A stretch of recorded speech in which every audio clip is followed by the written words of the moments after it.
ओम शांति। अहंकार को पकड़ने से मुक्त हुआ मनुष्य ही आत्मस्वरूप को प्राप्त करता है और फिर चंद्रमा जैसा निर्मल होकर सदा आनंद रूप और स्वयं प्रकाश बनता है।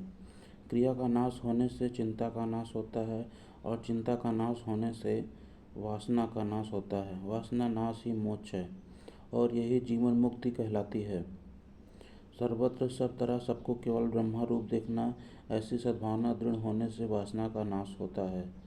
ब्रह्मनिष्ठ में कभी प्रमाद न करना, क्योंकि यही मृत्यु है, ऐसा ब्रह्मवादी कहते हैं।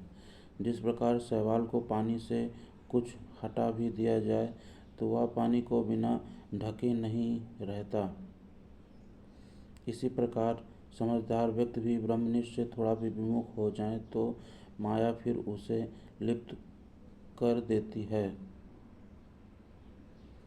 इस सूत्र में बहुत सी मूल्यवान बातें कही गई हैं, मूल्यवान ही नहीं मौलिक भी। अहंकार को पकड़ने से मुक्त हुआ मनुष्य ही आत्मस्वरूप को प्राप्त होता है। बड़ी गहरी बात है इसमें। अहंकार ने आपको नहीं पकड़ा हुआ, आपने अहंकार को पकड़ा हुआ है। संसार ने आपको नहीं पकड़ा हुआ है, आपने संसार को पकड़ा हुआ है। दुख नहीं आपको जकड़े, आपकी ही कृपा का फल है।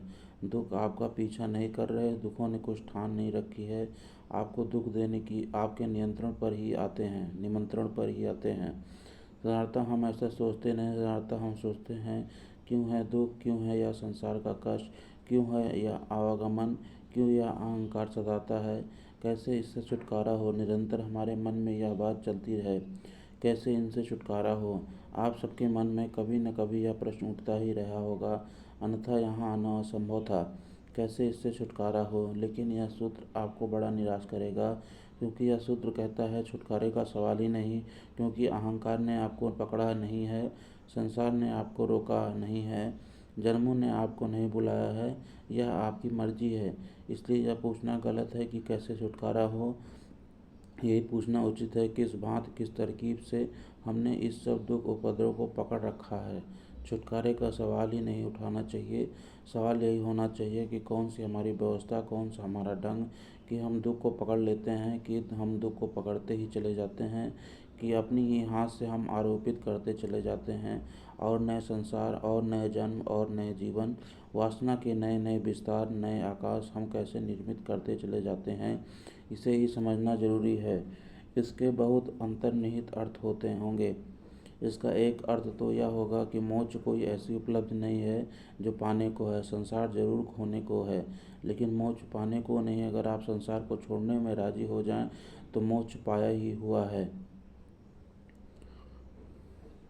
इसका यह अर्थ हुआ कि मुक्त तो आप हैं ही, बड़ी तरकीब से आप बंधन में पड़े हैं। कभी अगर देखा हो, तोते को पकड़ते हैं, जंगलों में रस्सी बांध देते हैं, तोता रस्सी पर बैठता है, वजन से उल्टा लटक जाता है, रस्सी घूम जाती है, फिर तोता समझता है कि पकड़े गए। उल्टा लटका तोता समझता है कि पकड़े गए, बुरी तरह फंसे, पैर फंस गया, अब निकलना मुश्किल है। जोर से रस्सी को तोता ही पकड़े होता है, रस्सी बिल्कुल पकड़े नहीं होती। लेकिन तोता का मानना भी ठीक है कि जिस रस्सी ने उल्टा दिया, लटका दिया, जरूर पकड़े गए होंगे। वह लटका रहता है, वह हर तरह की कोशिश करता है कि सीधा हो जाऊं तो उड़ जाऊं, लेकिन सीधा वह हो नहीं सकता, सीधा होने का कोई उपाय नहीं है। रस्सी पर वह सीधा नहीं बैठ सकता, रस्सी है पतली और तोता है वजनी।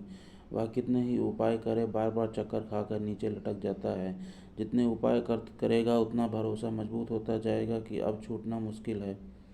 अगर वह चाहे तो उसी क्षण छोड़कर उड़ जा सकता है, लेकिन पहले वह सीधे होने की कोशिश करता है। उल्टा ही अगर छोड़ दे तो भी अभी उड़ सकता है, क्योंकि रस्सी ने उसे पकड़ा नहीं है। लेकिन तोता कभी उल्टा उड़ा नहीं है, जब भी उड़ा है सीधा बैठा है, तब उड़ा है। उड़ने की एक ही तरकीब पता है कि पहले दो पैरों पर सीधे बैठ जाओ, फिर उड़ जाओ। यही हमारे सबके साथ भी होता है।